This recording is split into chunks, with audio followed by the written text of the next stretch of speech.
Hi again, everyone, and welcome to another episode of Alumni Chats, a weekly podcast featuring alumni from the Department of Broadcasting and Journalism here at Western Illinois University. My name is Buzz Hoon. I'm the host of the podcast. Today, I have the pleasure of speaking with Mike Curkov from the class of 2006. Mike, how are you? The most entertaining man in television, in my opinion. Well, thank you, Buzz. I try to entertain and inform. I'm a morning news anchor, so I'm able to do some of that a little bit more than I could if I was at night, So won't you begin? Well, let's start with telling everybody where you are and what's going on in your life. Then we'll kind of backtrack and talk about everything that you can remember. Okay. All right. Well, right now I'm a morning news anchor in Milwaukee, Wisconsin at CBS 58 WDJT. Been here for almost 5 years. It'll be 5 years coming up in October. And this is what I've been doing since I got here. I was a sports guy before, but I came here solely as a morning anchor and have been doing that since 2013, 16, moved here right before the 2016 election. And things have been just fun, wild ever since. I have 2 young boys now, married, living in Milwaukee suburb right now. That's awesome. And I just want to begin by saying that, every once in a while I have to break out the old polo with the WIU TV3 Sports. And I got that on in honor of you today. Oh, well, thank you so much. Yeah, I had so many great memories doing that stuff. Starting with announcing on the radio and Western Winds softball at the time, and then going into being a camera operator for football and basketball and whatever else we could come up with, and then moving into on camera and behind the mic and doing that sometimes at the same time on road games. It was also a lot of fun. Well, let's go all the way back. You're from, I think, Schaumburg, right? Is that? Yeah. I grew up in Schaumburg, Illinois, which is a town northwest suburb of Chicago, and went to Schaumburg High School, graduated in 2002. So when did you find out you had an interest in the media? When did that bug sort of get to you? So I think it's 2 separate but converging stories. One, I loved sports. I played football and was briefly tall enough to play volleyball, and I loved baseball. I wasn't good enough to play. But I knew I wanted that to be part of my life somehow. And I wasn't going to be playing. And so I had to figure out how to get there. At the same time, I quit football my senior year to join the drama department and do a play during the fall semester of my senior year of high school. And I just loved giving speeches in class. I loved speech class. I loved doing PowerPoint presentations. And most of the time, they were a complete farce. They were just a joke the entire time. And my goal was always just to make people laugh. And stay on the subject I needed to, but most of the time it was a comedy routine involving whatever subject it was at the time, whether it was, I think I did one about like cereal, one about fast food, and it's always just fun. And so I knew I liked to perform, and I knew I liked to be in sports. And so sports reporter, sports anchor, something like that. I liked watching the morning news before I went into work, before I went into school every day. I took a journalism class in high school, and we got to visit the Fox Chicago set, and Tamron Hall was anchoring at the time, and I met her. And just from there, I was looking for places to go. I applied to Arizona State and to UNLV and to Western Illinois, and got into all 3, but Western Illinois was the right price and right location and right no math requirement for me. And so, bam, it was perfect. Perfect. Good for us. That's what I have to say. And so when you got on campus, I know you were pretty involved over an extended period of time. What do you remember were some of the first things that you got involved with in broadcasting? The very first thing was the first announcing job was a softball game, a Western Wind softball game. And I remember being out there. I think it was right after they finished their facility, and then baseball came a year or two later. I remember the little board and how old and like grain it was, but it worked just fine. It was just it was just a phone basically. You'd call into the line at WIUM, right? Or is it the WIUS? WIUS, that's right. Yeah, the dog. Yeah, the dog. And the board operator would switch you in and bam, off you'd go. And you'd call the game. You'd call it a softball game with little direction, but most importantly, little experience. And you got to get your feet wet and you got to learn. I remember recording with my friends an audition to be a news anchor before I came for freshman year. We put up a sheet, put a suit on that was too big for me and did my best and didn't get it the first semester, but got it the second semester. And then was part of WWIR at the time ever since. That's right. And you were with an unusually talented group of people. Who do you remember student-wise from that period of time? Well, you've already had two of them on, and those are two of my best friends in college at the time, Brian Moore and Denise Hanicka at the time, now Denise Nelson. Those are two of my best friends in broadcasting at the time. So Scott DeHaan, Eric Mumbauer on the radio side.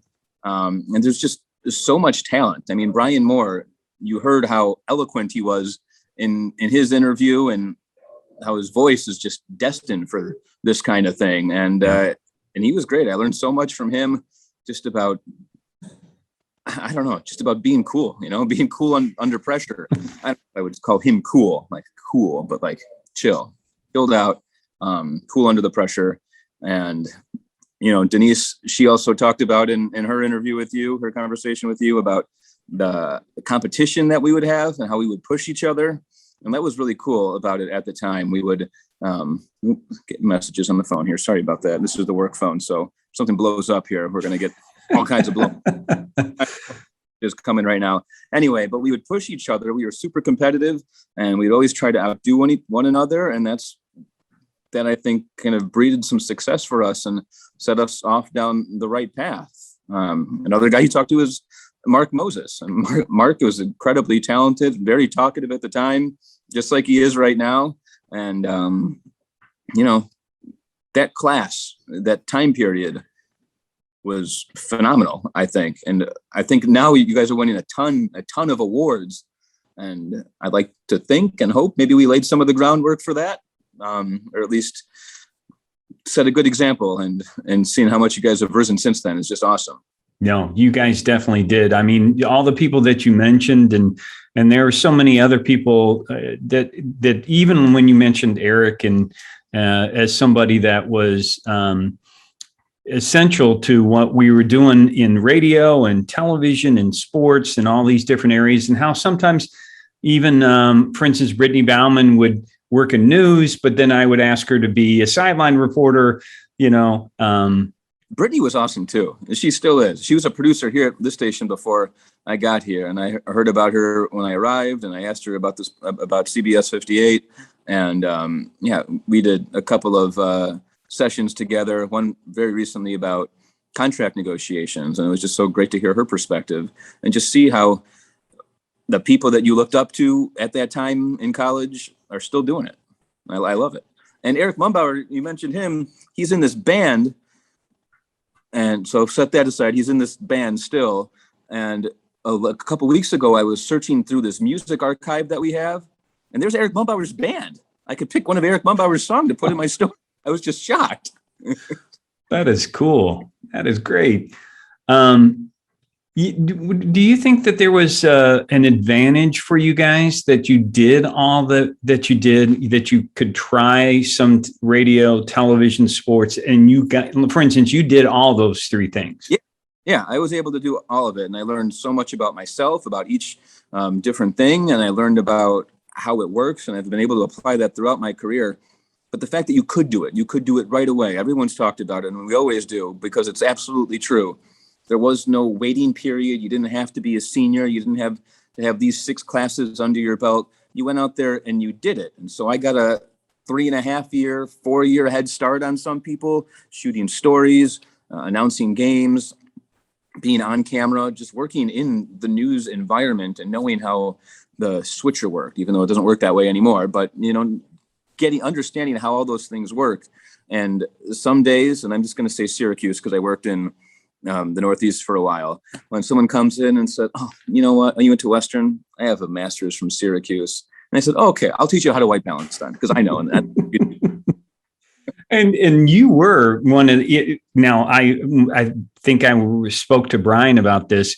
Brian was such a great announcer that, we always had him on the announcing. I don't think he really did much on the camera end, but you actually did. You were one of those people that like, I'll put me on a camera, or, so you never had an issue with that. No. And that attitude has stayed with me to this day. And I think it's certainly helped me. Yeah. I'm one of the few anchors in Milwaukee that I think can pick up a camera and shoot and does it more than sometimes. I often do it. And sometimes I prefer to do it because I know exactly what I'm looking for and I'm able to. But, then you shoot with the photographer and you're like, oh, the professional photojournalists are also pretty good. And so you pick up things from them. But I have never been one to say, "Ooh, I don't hold cameras." Not that there's anything wrong with that. But I remember games where we would go on the road with the football team, and I would have a headset on. I'd run it up on top of the press box. Brian would be down below inside the press box, and I'd be up there shivering, shooting the game and saying, "Yeah, that's right, Brian. I think that was a play fake. It was a pretty good one." Camera and announcer at the same time. And, you mentioned, that you would often be partnered with Brian, and I remember, as I've talked to you about before, that you guys did this great promo for WIU-TV3 with Zani Talani, where you went out to Walmart and you did that, which was, I think, really showed your creativity and also your humor. And then I think, didn't you guys also do one with Coach P? Yeah, we definitely did one with Coach P too. Sometimes you get these ideas, and I'm sure we'll talk about what I did yesterday as we're recording this. Sometimes you just get an idea and you think, "No, that's too weird. Well, maybe I should try it." And so we did the one with Zane in Walmart. And Zane was much taller than Brian and I, and we had a basketball on the top shelf, and she walks up with a shopping cart and her full Western Illinois uniform on and goes up and grabs it. And so the next idea we had was for our football coverage, a promo for that. And that year, the NCAA football game had 1 AA schools in at the time.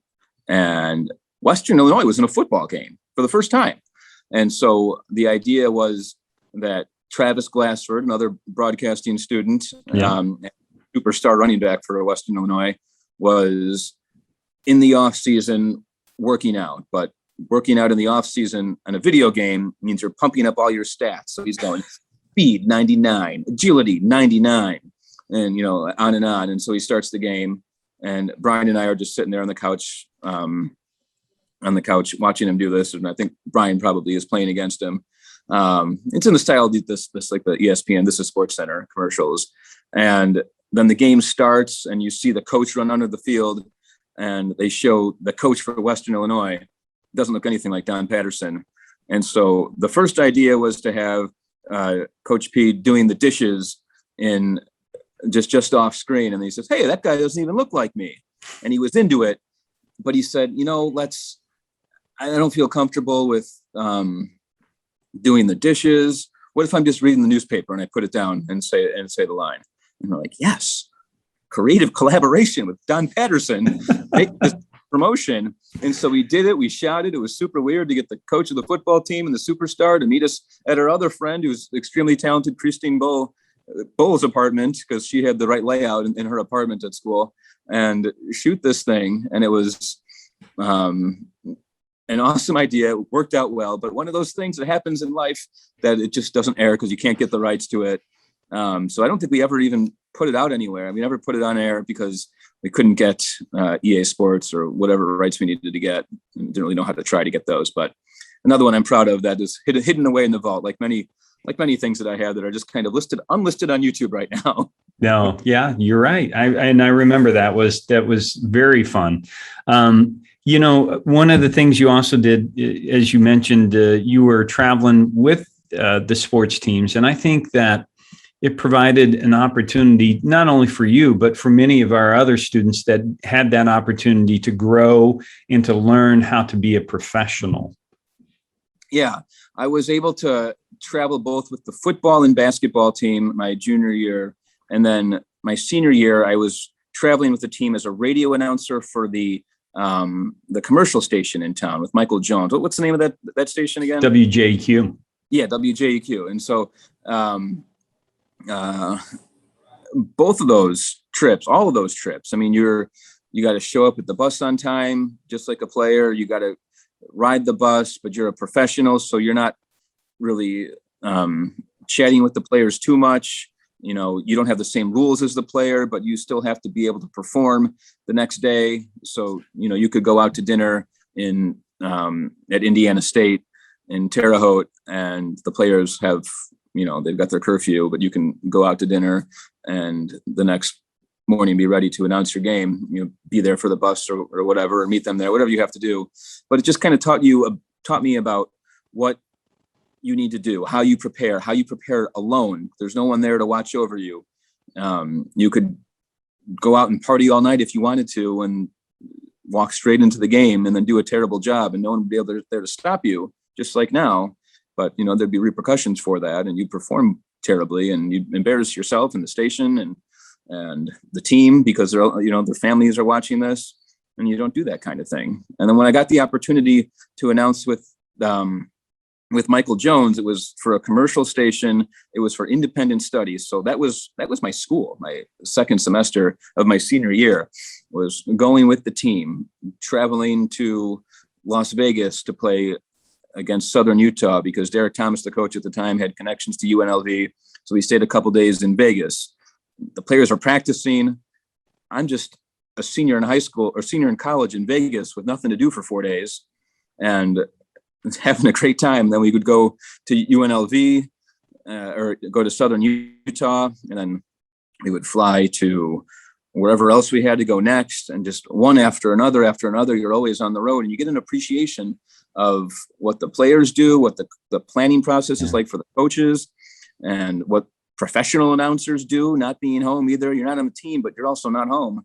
And I just learned so much about that. And I think what I learned then has helped me as I get sent on big trips and big events now in my career, just to understand what's expected of you, and that you're being sent there because they trust you to work hard. And that's kind of what I learned. And I had a great time doing it too. I mean, my entire second semester, my senior year, was the basketball team. And once that was over, I was just chilling. I mean, that was like 6 credits of independent study or something like that. It was nuts.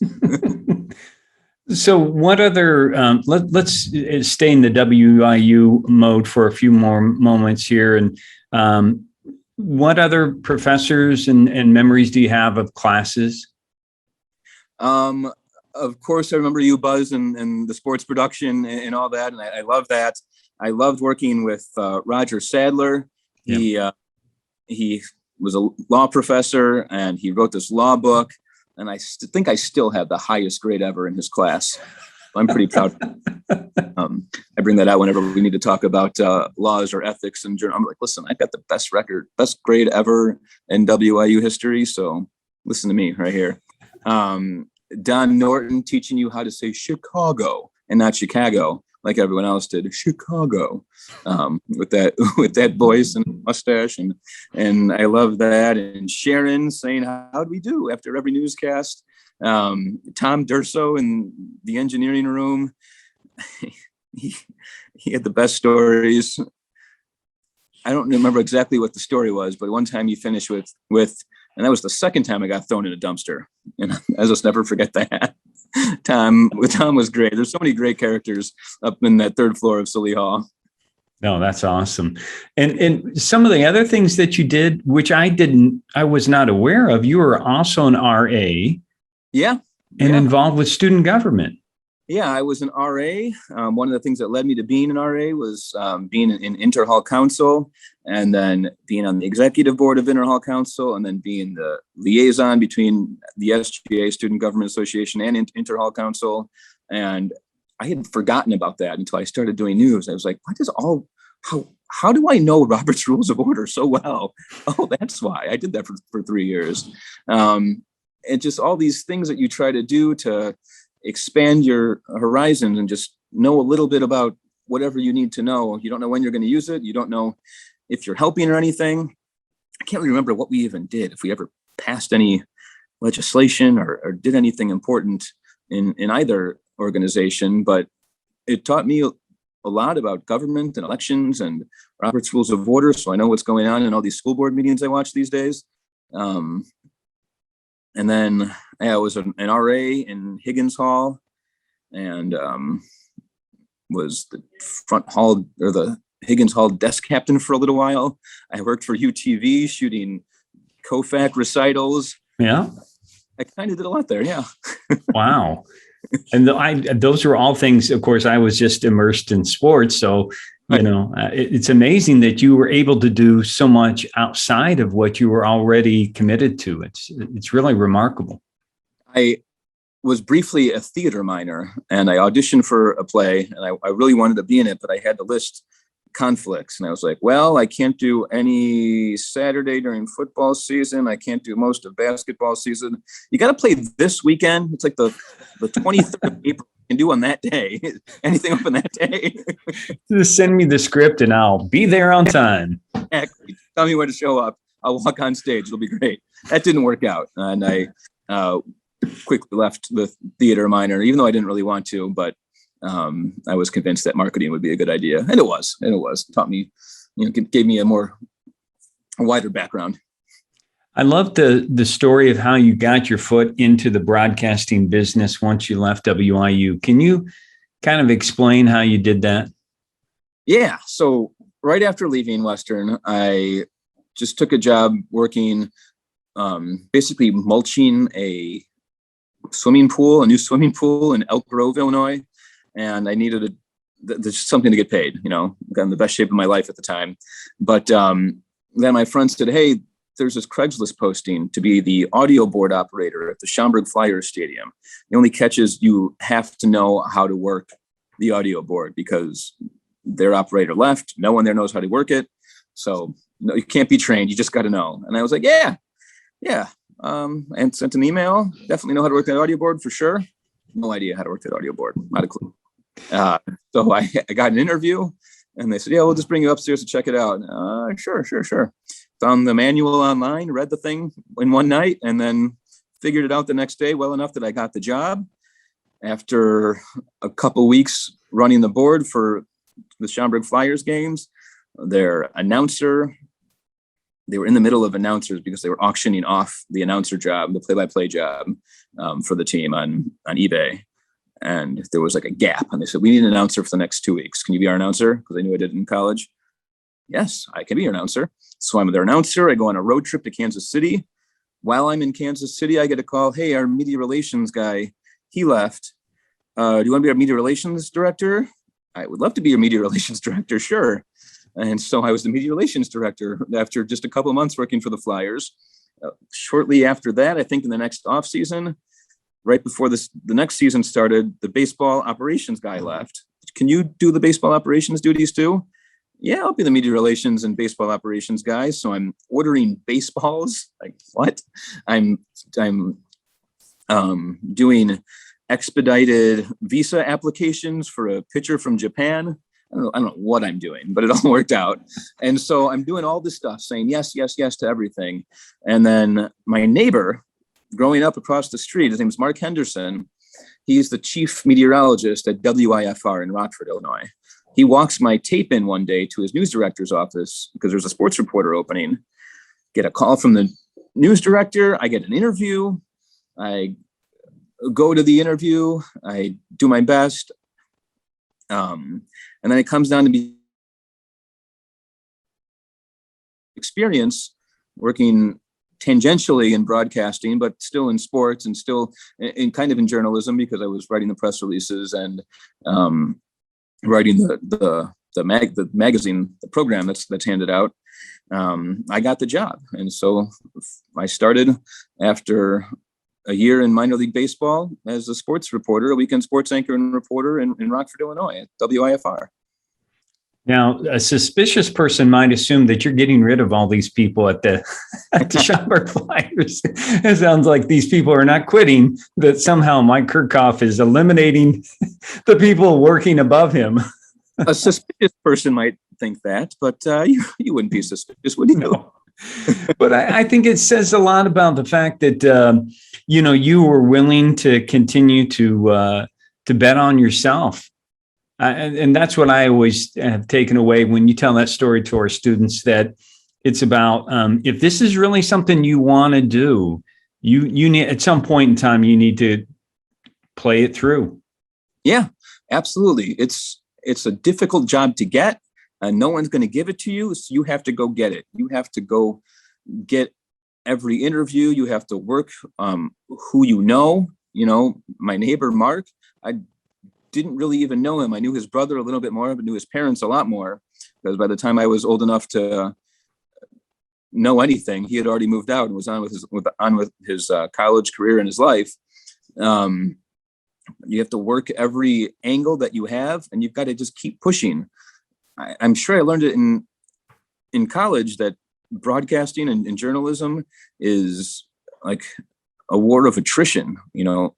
You're going to keep moving on because you hang around and you're there. People, it's a hard industry to be in. You start off working weekends, you work all the holidays, the pay is very low. There's very little time off, and people can't hang, and for perfectly good reasons, because it stinks sometimes. But if you hang around and you're there and you're there and you're there, you keep moving up, because hopefully you're talented and you have something there, but you've got the willpower and you're sticking around because it's important to you. And so that's one of the reasons I think I am where I am today, not because I'm some gorgeous man or some superb person that just draws in this magnetic energy, but because I'm still hanging around. I'm still here. Not getting rid of Mike Curkov. So you were in Rockford for a few years, but then is that when you moved to Northeast, or? That was okay. So I was in Rockford for 2.5 years. Okay. And I moved to Wichita, Kansas. Okay. To be sports anchor and reporter there. And Wichita was a completely different region, obviously, different lifestyle. And that's another one of the reasons the job was attractive to me, to see what different cultures are like, to see what different parts of the country were like. And I was a sports guy there. They had Wichita State. My last year there is when they won the NIT. And then the next year they went to the Final Four. But Kansas State is huge. Kansas is huge. But I'm going like this because Wichita is here. Kansas State's 2.5 hours this way. Kansas is 2.5 hours this way, the university. And then Kansas City is 3 hours like this way. And so, and this is a rectangle, so it's actually pretty perfect because the shape of Kansas is. And so it was kind of a grind to have to drive 2.5 hours every Wednesday for a press conference, or for the big game is always at least 2.5 hours away. But didn't exactly love Wichita, so I didn't want to stay there. I had some great people there on and off camera, some friends that I still have to this day. So I let that contract expire and then moved back to Illinois without a job. But while there, I picked up a job shooting houses, basically, for a real estate company that was doing some pretty cool things, and is one of my friends was running. And then started working for High School Cube, which was just starting to pioneer the online webcasting of high school games. And so I was back into announcing. I did not miss a week of high school football. So by the time I left Wichita, but I was back doing a game the first week with High School Cube of high school football in Illinois. And there I got to announce football and hockey and basketball, which was all really cool. And then what really hit big was a place called Oak Brook Productions, which was owned by Tribune Broadcasting, which owned WGN. It wasn't a TV station. It was a production company that would make shows, original programming for WGN. So I started working as a assistant producer on a show called Chicago's Best, which people around Chicago might know that one. And then on a show called Living Healthy Chicago, which was a health and lifestyle show. And then we launched a new show called Weekend Workbench, which was a a local home improvement show, how to fix this or that. We hired, I was a full producer on that one. So I was looking for handymen to be our experts, looking for projects, budgeting, how would it work, et cetera, and then putting the whole thing together. which was great. And then doing that and working with the talent got me to realize I do want to be back in TV. I want to be back on air. I think I can still do this. The meantime, all that stuff in Chicago, I started dating my wife. We got engaged. And at one point my wife said, if you want to get back into broadcasting, I'm willing to move with you, it's hugely important, because if your family's not willing to make that sacrifice for you, then you can't do it, or you can't have that family. And I'm not going anywhere without my family. So once she said that, that gets you right there. And you're like, okay, I'll do it. If you're willing to come with me, I'll do it again. And hired an agent and was very patient, because I really liked the job at Oprah Productions. So I was very patient until we got a job offer that we liked in Vermont as sports director. And that's how I got to New England. So you had an opportunity, some great opportunities. I think you got a chance did you get to go to the Super Bowl or how? Yeah. So when I was sports director in Vermont, that was a station owned by Nexstar. It was WVNY, WFFF, still is owned by Nexstar, but Nexstar was a third of the size of what it is now. Nexstar has spread out all across the country. So it had about a third of the stations at the time, but they still sent 5 guys, a sat truck operator, a sports director from Rochester named John Kutchko, a guy from Erie, a guy from somewhere else in Pennsylvania, and me from Vermont. The Super Bowl was in New York, so we could all drive there. That was the one in New York City, no, New Jersey actually, but whatever. And so I got to go to the Super Bowl and cover the Broncos and Seahawks, and it was just an amazing experience. You work so hard all day long because you're working for all over the country, every time zone. I mean, you're working 20 hours a day. But I got to turn what I call a Mike Curkov style package. My first day there, we had to produce this 30-minute special for all of the Nexstar stations that would air the morning of the Super Bowl. And it was in New York, and there was a huge snowstorm right before. And so I got there in the shadow of MetLife Stadium. There's this like community flag football championship game happening, but there's all this snow on the ground. And I see him just shoveling this field, and I don't really know what's going on. So why would you be shoveling this football field? And I realized what I'm doing, and I was like, perfect. So I interview these guys, or they're shoveling their field, they're playing in their championship game. And I was like, this could be what happens Sunday at the Super Bowl. It did not happen. It was actually very warm. And then the next day it dumped 10 inches of snow, which took me 15 hours to get back to Vermont that morning. That's another story. But, it was just being observant and being curious. And I got to turn a story that was kind of about football, but not really, for a Super Bowl show. And that's kind of my thing. That's kind of what I like to do as a sports guy. And I think that I love that story, because that is really good advice for our students, to be observant of what's around you and see that the stories that are out there that you can tell. Yeah. And that's probably going to be the biggest piece of advice. The thing I've learned the most in my career is to just be curious. Look around you. You are always working. You're always a journalist, at least, even if you're not working. But if you see something interesting anywhere, you've got a cell phone, you've got a camera on there. They're all very, very good nowadays. And just shoot it and figure it out later, or go investigate. Because if you think it's interesting, other people will too. And that goes for whatever you're doing. When I was sports director, I would tell people, shoot the game. Give me the highlights, but look around you. If you see something funny happening over there, these kids wrestling, completely oblivious to everything that's going around, like, they're having a full-on WWE tag match next to the minor league stadium. That's way more interesting to me than a double play to end the second inning. Shoot that the whole time. Don't even show the highlights. One time I was shooting a D3 college game, and they had this national anthem standoff where the players on each team stand on the foul line. And, after the anthem's over, they walk away, but some players will stand and they'll have a standoff and see who's the last one to leave. And they were standing there forever. The umpire started yelling at them. Finally, one of them backed away, and the other guy left, and the team cheered him on. I didn't even show any highlights from the game. I showed just that, the entire thing, the full minute, 15 seconds, and then put the score up at the end. Like, those are the things that I still remember. I have no idea what the score was. I don't remember who was playing. But those are the kinds of things I mean about staying curious.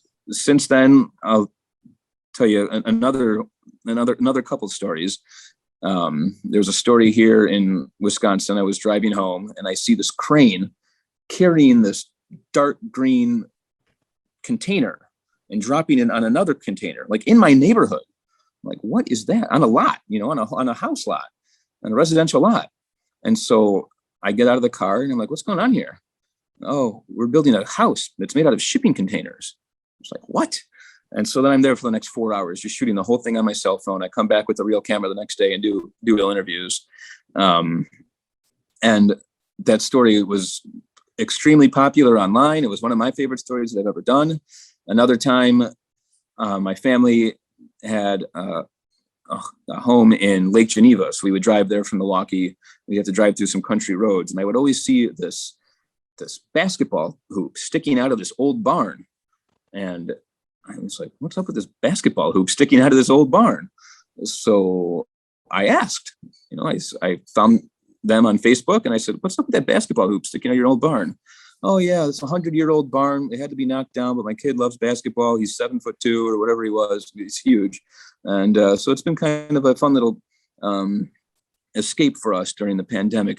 All our gyms are closed. So the kids come out here and we play outside in this old barn. Yes, that is a great story. So I did that. And the way I wrote it was basically the same thing. I drove by this thing all the time. And one day I just asked what it was. And that ended up winning a Wisconsin Broadcasters News Writing Award for just putting it out so plainly. And it's just being curious of what's going on around you.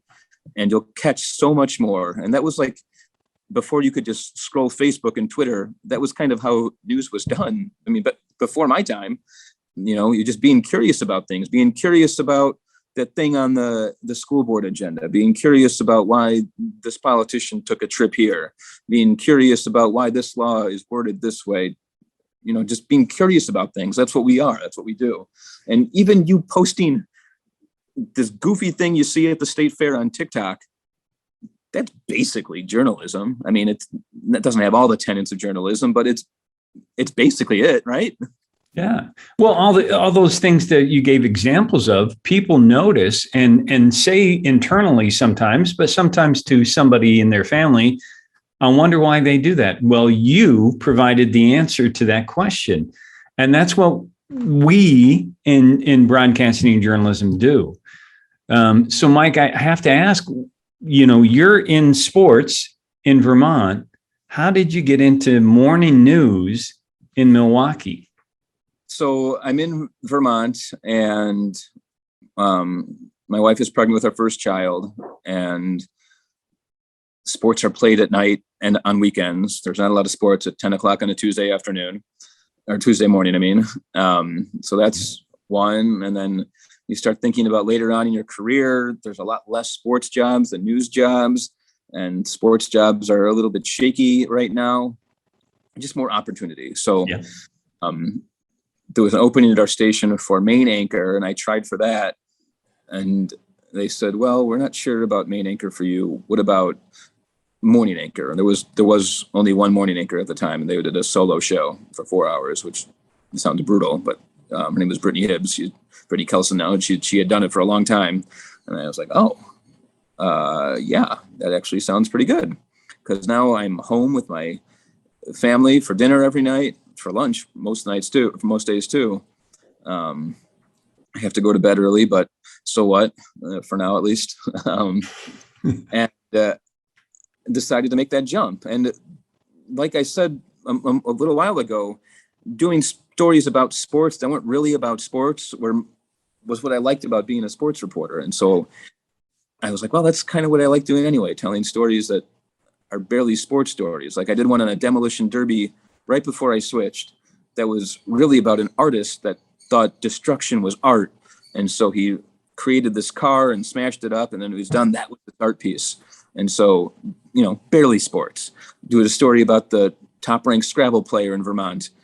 That's barely sports, but that's like the kind of things that I find interesting. And so I was able to make that switch. And then after a little while there, my news director there had moved to this station in Milwaukee, and they had an opening, and she hired me here. And now I came here, and I've been here for 5 years. And I had always said that my goal was to be someplace that I love to be. I had always kind of assumed that would be near family in Chicago.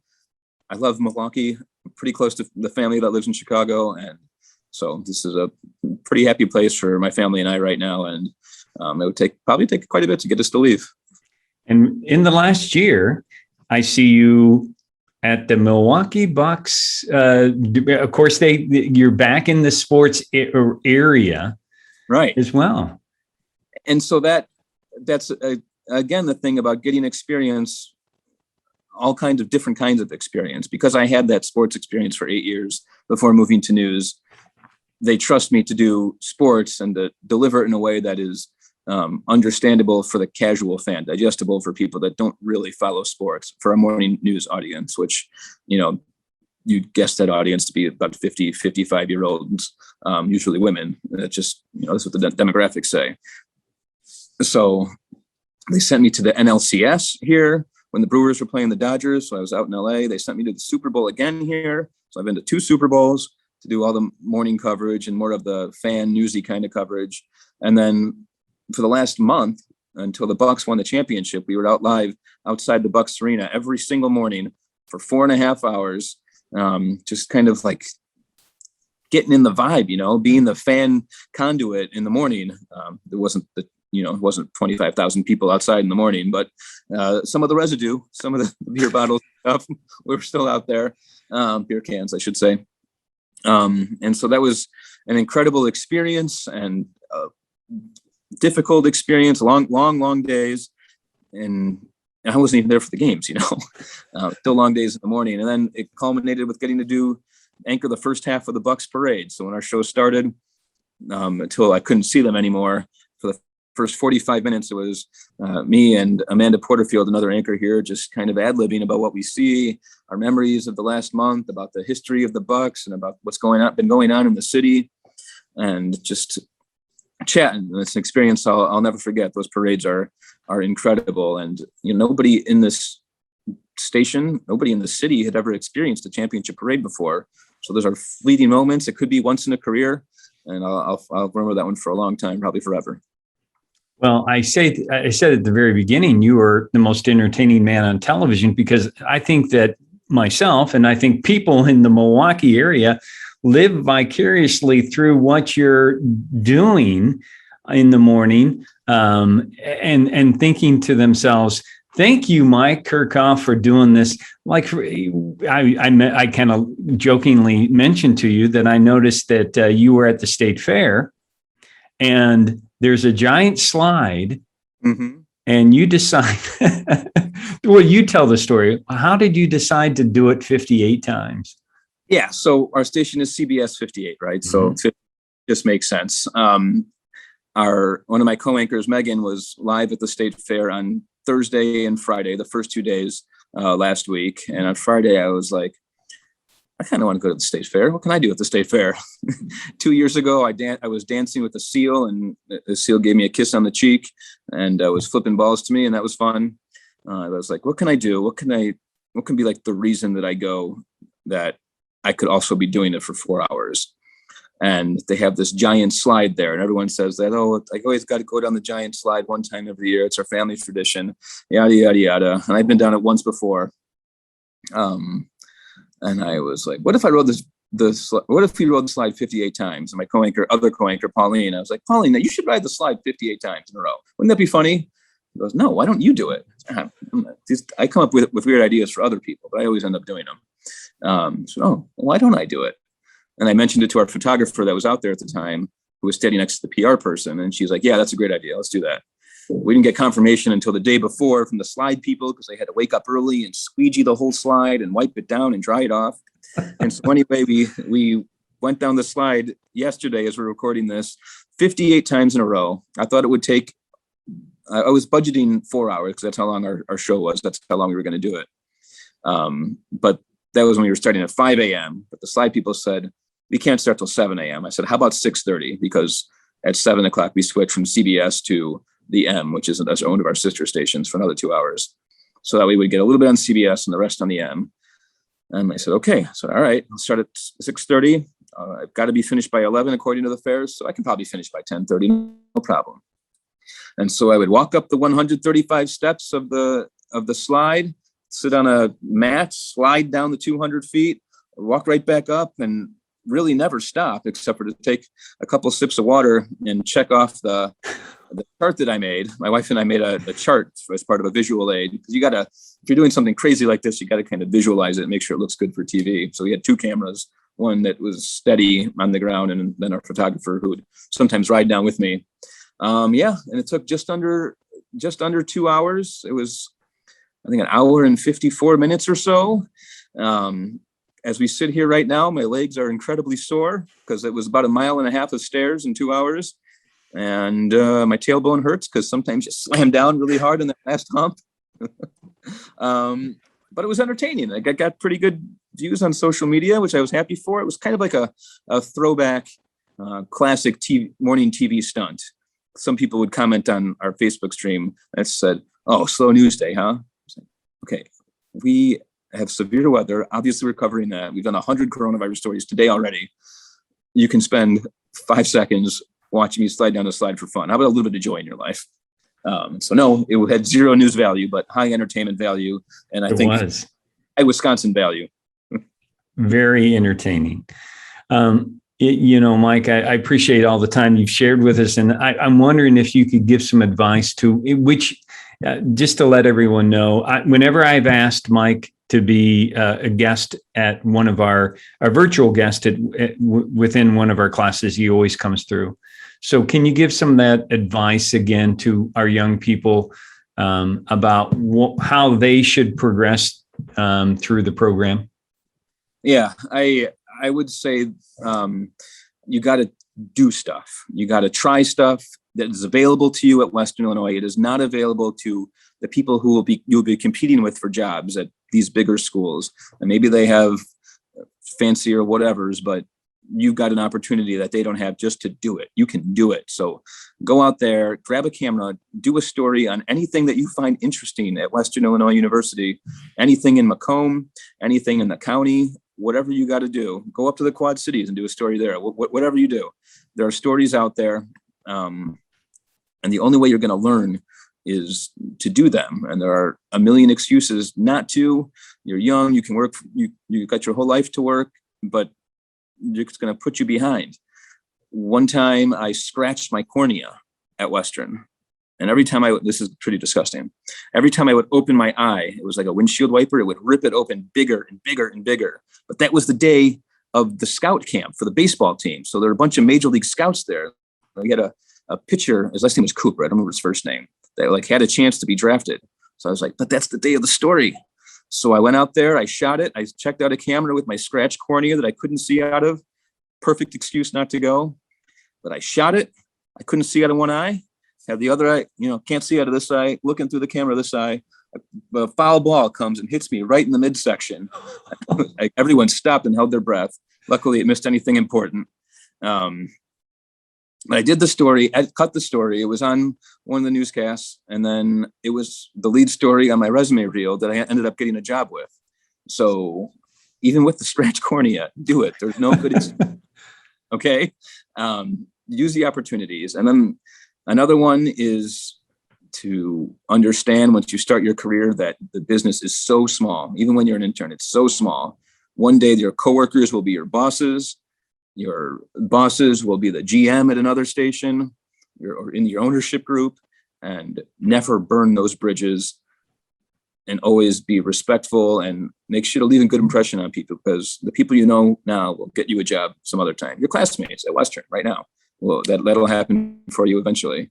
And then finally, it's just to be curious, maintain that curiosity and go after those things. Even if it's just a 15-second video on your TikTok, that's just the start. That's the beginning of journalism. That's how these stories begin, with a good piece of video, especially in television. You got a good visual, you can build a story around that.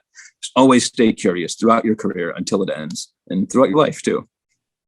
Some great advice, Mike Curkov, and I just wish the best to you and your family as you continue on, young man. Oh, thank you so much, Buzz. You too. Go next. Yeah. And thanks to all of our weekly viewers out there. If you're interested in being a guest on the podcast or want to recommend someone, just send an email. We'd love to hear from our alums. And we hope that you continue to watch and listen to the podcast and appreciate everyone's support. So until next week, stay safe, take care, and God bless.